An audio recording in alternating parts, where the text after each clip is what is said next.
All right, good morning, guys. So how you doing this morning, Cameron?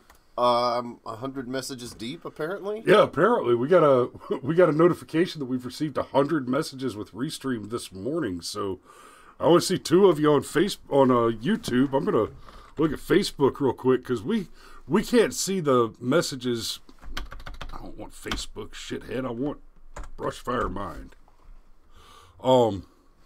We can't see the messages until we actually go live, basically. So I'm gonna take a quick peek over at the other channels and see if I can see where all these comments are coming from. Over 100 comments. We might have to talk to some of you people for a minute. Okay, you're not on Facebook. Let's see if you're on Twitter. So this morning we're gonna be talking about an article from American Military News. And hopefully it will be... Hopefully. Yeah, hopefully it will be hopefully. Yes. But anyway, so we're using we're using the Restream chat thing. But it's not the bot, so I don't know where all those chats came from, but oh well. Maybe they're on Twitch. I haven't checked Twitch yet, and I'm not going to bother. Let's talk about this article.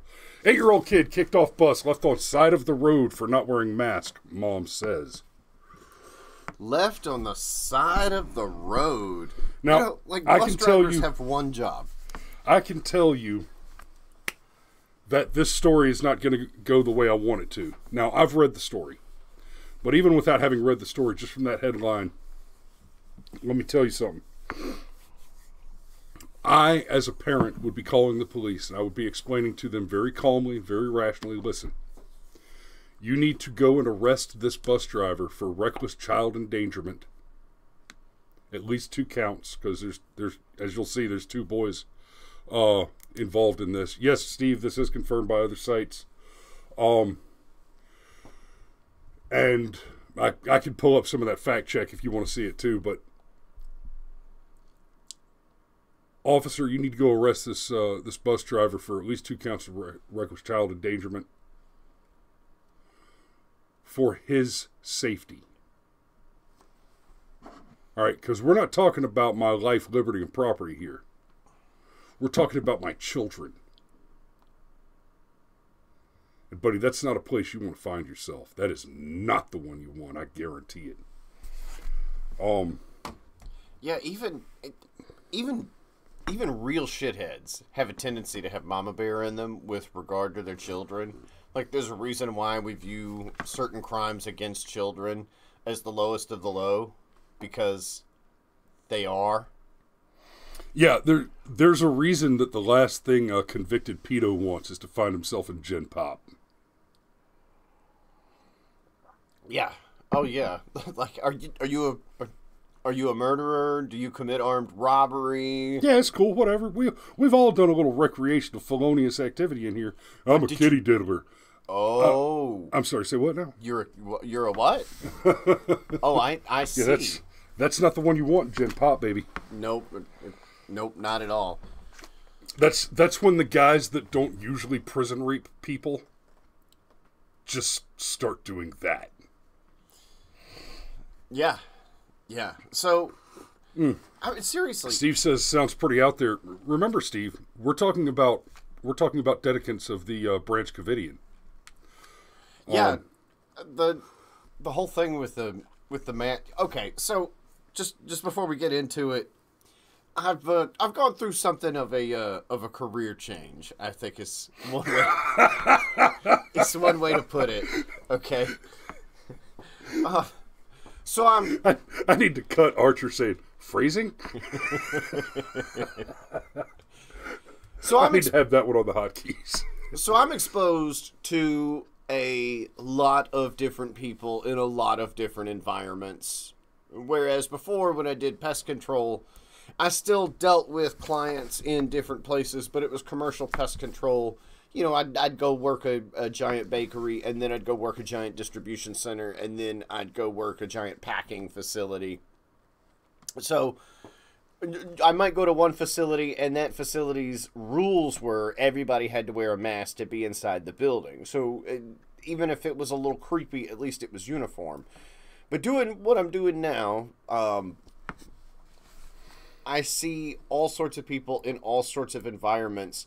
And what's fascinating to me is to see the people that are strict adherents to Branch Covidian. And you can tell because, of course, they wear they wear the funny hat. No. 5 masks. They wear the hijab. No, they wear the mask. Okay? And what's fascinating to me is how strict some of these people are to it. Occasionally, and I don't want to talk about exactly what I do, but occasionally I'll have a customer approach me and they'll do the thing where as they're walking up to me, they'll pull their mask out of their pocket and they'll put it on. They'll deal with me for the brief interaction and then they'll take the mask back off. And it is so hard for me to just not be like, no, don't, stop. I don't want you to spray your pocket germs on me. Okay? Like, I really don't. And I don't want to go any further into that because, God forbid, YouTube, we're not given medical information about this. But it's just fascinating to me. And there's one case in particular, all right, where there is a gentleman that I interact with on a fairly regular basis. I shit you not. Has hygiene issues. But he wears that mask. And it's like, hey, buddy, I've got a suggestion for you. Maybe deal with the hygiene stuff. Just saying. And then the mask is not, it's not as necessary. But it is a religious fervor, because if you're going to go so far as to, like, kick children off your bus, like, I'm going to go back to, okay, like, bus drivers have one job. Like, you get kids from A to B. Like, that's your job. If you don't get the children from A to B, you have failed as a bus driver. If you do get the children from A to B, you have succeeded as a... this makes me nervous. This, okay. Where you're going makes me nervous. I just real quick, this is why people should wear masks. According to the CDC, CDC recommends community use of masks, specifically non-valved multi-layer cloth masks, to prevent transmission of the COOF. Masks are primarily intended to reduce the emission of virus-laden droplets, which is especially relevant for asymptomatic or pre-symptomatic infected wearers who feel well and may be unaware of their infectiousness to others, and who are estimated to account for more than 50% of transmissions. So, you wear a mask, according to the CDC, to prevent yourself from spreading the disease to other people.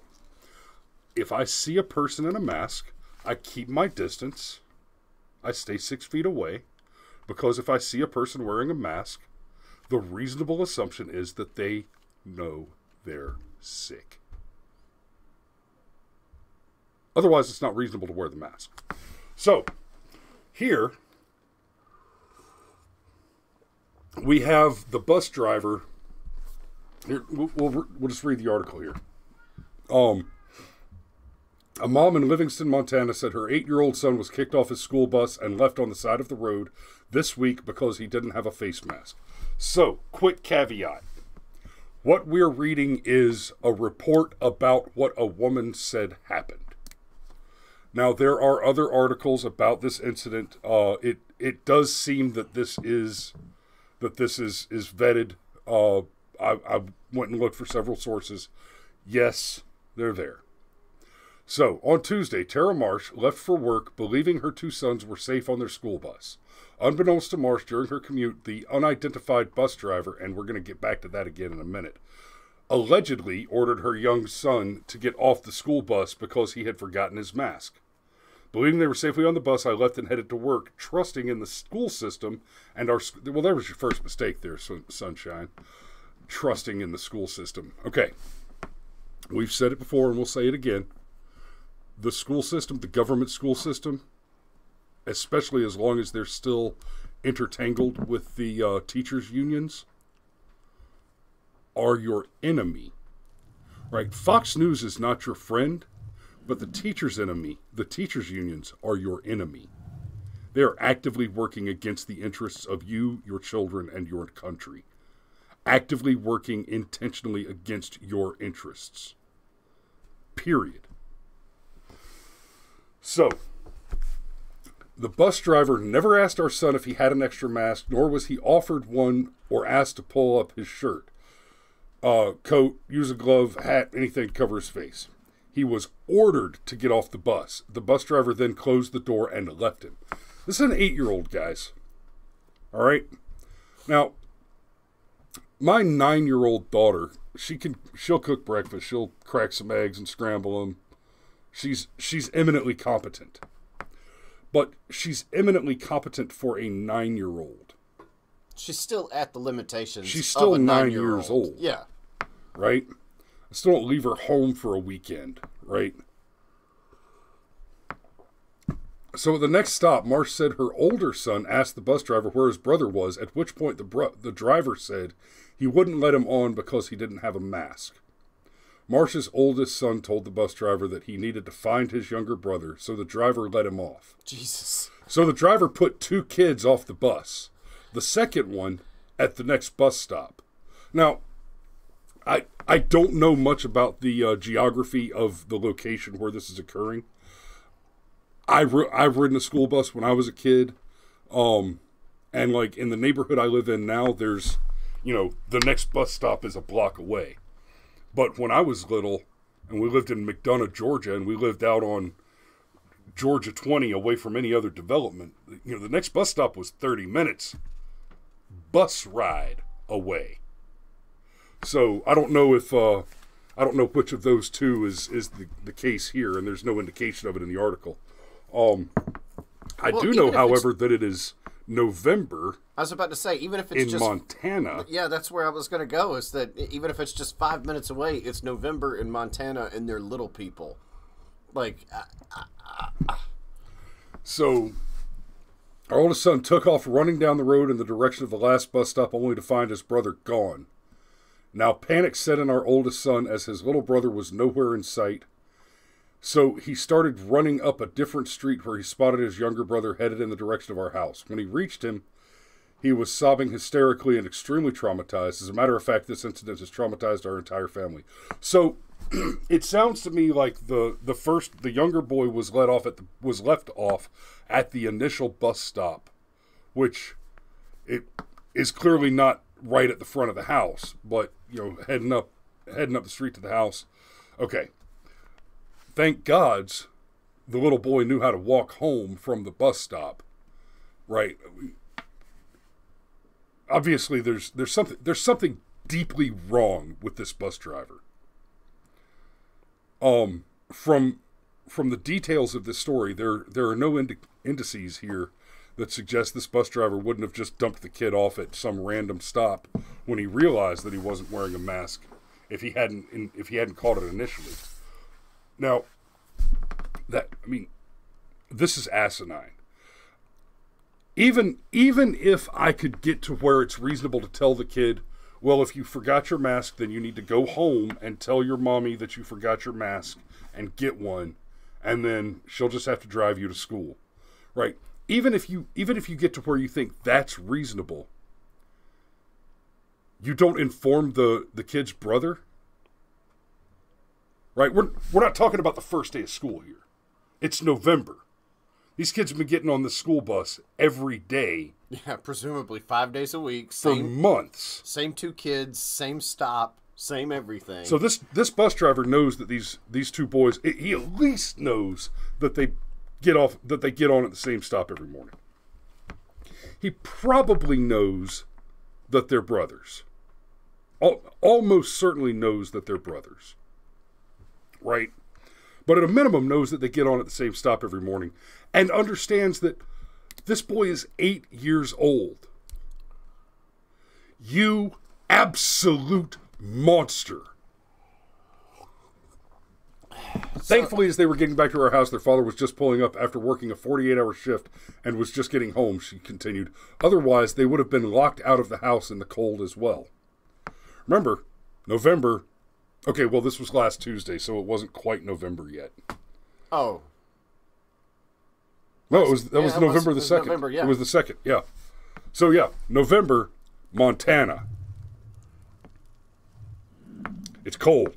According to the Post, Marsh's husband was livid after learning what happened. Yeah! Yeah!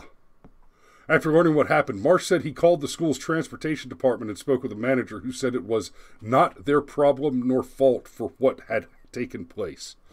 I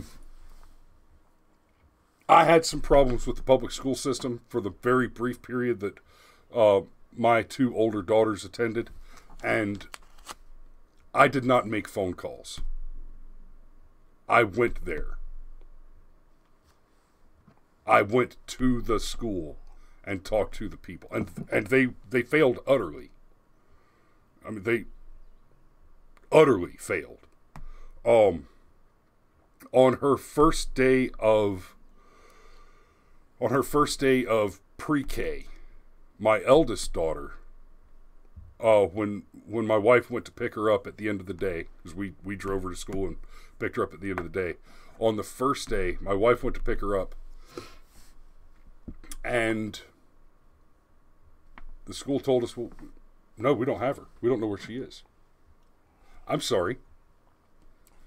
You're telling me for the past 6 hours that my child has been with you in your care, you don't know where she is? Turns out she had been in a different classroom. She had been in a different teacher's classroom all day. Somehow she had wandered into another teacher's classroom, and she just spent the day in that classroom with that teacher. So the teacher that was supposed to have her didn't notice she was missing, or if she didn't say anything about it. The teacher that had an extra kid that wasn't on her roll call didn't notice, didn't say anything about it. And then at the end of the day, when I talked to the boss lady over at the school, she's like, "Oh well, I mean, she's fine. You got to." Yeah, you're right. You're right. She is. She's fine. She is. No thanks to you. You nattering shitwit. And that is on the long, long, long list of reasons that we homeschool. Guys, if you've still got kids in the public school, stop it. They hate you, they hate your children, and they hate your country. They seek your downfall, your impoverishment, and your dependency on the state. They are the enemy. Yeah, and they're training your children to be little spies against you. Yeah, and we know this to be true from the horse's mouth, right? Like I've said many times, when I was a kid, when I went to public school, I did. And it pains me to recall it. But when I was a kid going to public schools, the teachers had the good sense and common decency to just waste my time. They were not yet actively working against me. They were not yet actively trying to convert me into a radical terrorist. Well, I think even going back to when we were kids, maybe convert us into radical terrorists wasn't exactly it, but they were trying to push us to the left. They were trying, well, not just that, but break us. Very, very specifically. They were trying to break us, especially guys like you and I that were not box people. Box people were fine. You could leave Remember when I got suspended for towering?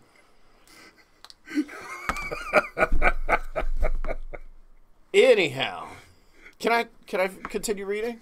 Yay! Actually, I want to tell that story real quick, and I'll make it as quick as I can. I had a teacher. We all called him Bonaparte, and I hate to admit it, I actually don't remember the guy's name, and it's funny. Greg Bomar. Okay, yeah, and I actually liked Bomar. He was a good guy. He was a vet, right? He was a vet with a ponytail. He was a vet with a ponytail and a goatee. He and I just had a bad day, right? And I think he had a bad couple of classes before I got into his classroom. It was algebra. We were talking about imaginary numbers, and I raised my hand and I asked the question, when am I ever going to use this? And I saw it hit his face like, you smart ass little shit. And I even said, well, no. I'm not trying to be a smart ass. I'm really not. I'm not like saying I'm not saying I don't want to. I'm not saying, why waste my time because I'm never going to use this. No. I'm honestly interested. And I sat there and I tried to explain this. I'm honestly interested. What kind of thing would I do? Is this rocket science stuff? Is this string theory? Is this astrophysics? Where in the world of sciences and maths is this useful? And I mean, I really wanted to know that. And well, he apparently had a bad day. And first he threw a marker at me, and then he threw his eraser at me, and then he threw another marker at me. And I stood up. I was annoyed after the third object was thrown at me, so I stood up, and I'm a big guy. We had those desks where you got the desk connected to the chair. So I would have to slide the chair off and set it down when I stood up. And so I stood up and I slid my desk off and set it down. And he said, I don't remember exactly how he phrased it, but he said something like, boy, you may have hair on your face, but if you want to find out if you're really a man, then you keep coming at me. And I was like, yeah, I thought to myself, I was like, I've got a black belt and 150 pounds on you, so I mean, if you want to ride this train, but no, I just want you to stop throwing markers at me, homeboy.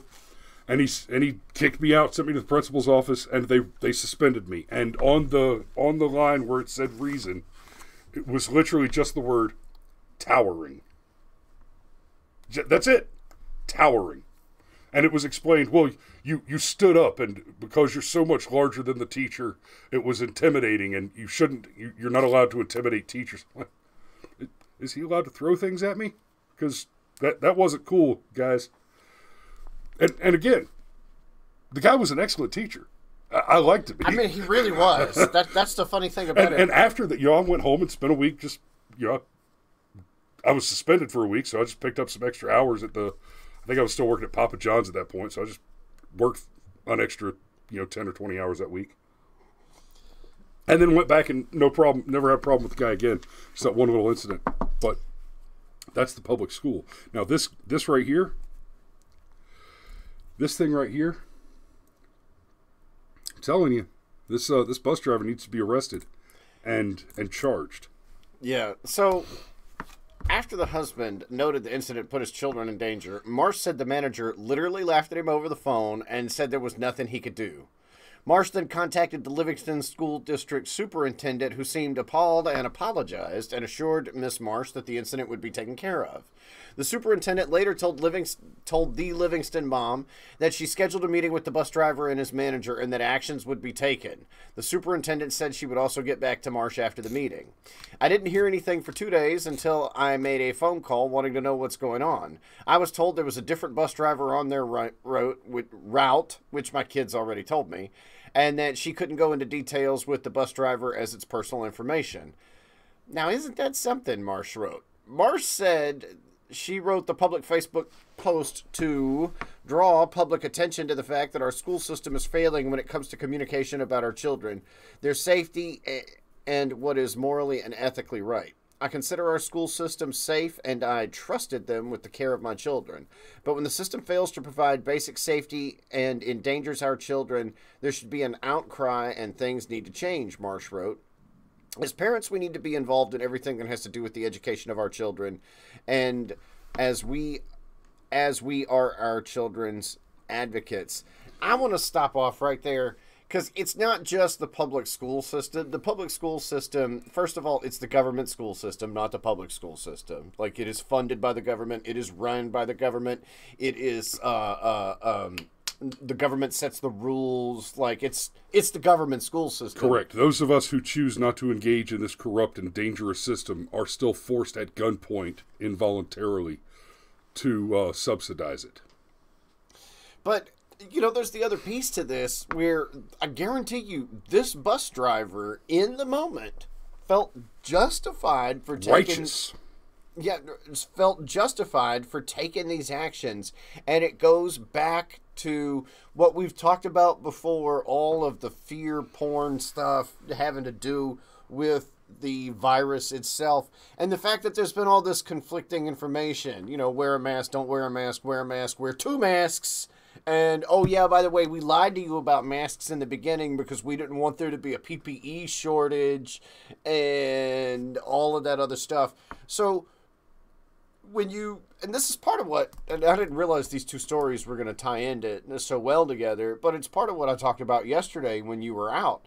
There's this whole emotional component where we've been locked at home and we've been forced to do everything over Zoom, and we've had to delay weddings and miss funerals and shit, like life events that are supposed to happen no matter how good or bad the world is around us.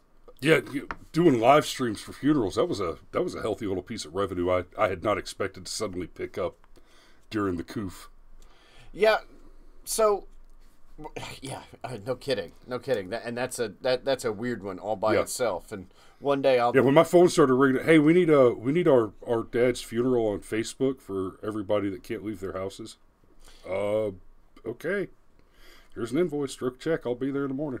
Yeah, I have weird feelings about live streaming funerals, and one day we'll talk about that one. But today is not that day.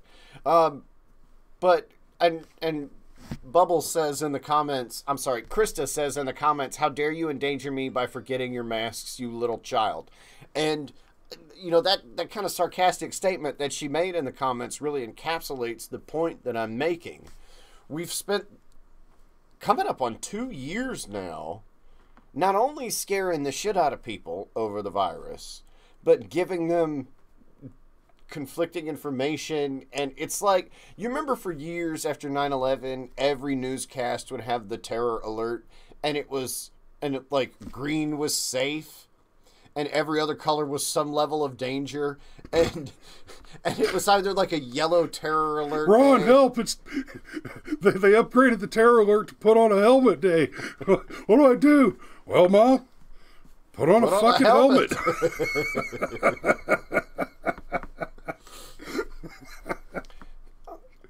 Now, you reached a certain point then where, and that's probably a fascinating thing to think about in and of itself. What changed in the past 20 years where, as a people, we learned and adapted and just came to understand that Islamo-fascist terrorism has a potentiality in our world, and we dealt with it and stopped being so damn scared. Mm-hmm. Whereas now... Well, another thing happened, too. Well, we surrendered a great deal of our liberty and freedom. Yeah, look, but whereas now we've got the same thing where we get the new numbers every day, and some 750, like the article yesterday said 750,000 people in the U.S. alone have died of COVID. And people are just, and not everybody, okay, but there are people that are terrified. They're bought all the way in. There are people that, like I said in the beginning, you know, walk up to me, put the mask on, and it's just like, and you know they believe it. They think they're being polite to me instead of awkward AF, okay? So, yeah, it's a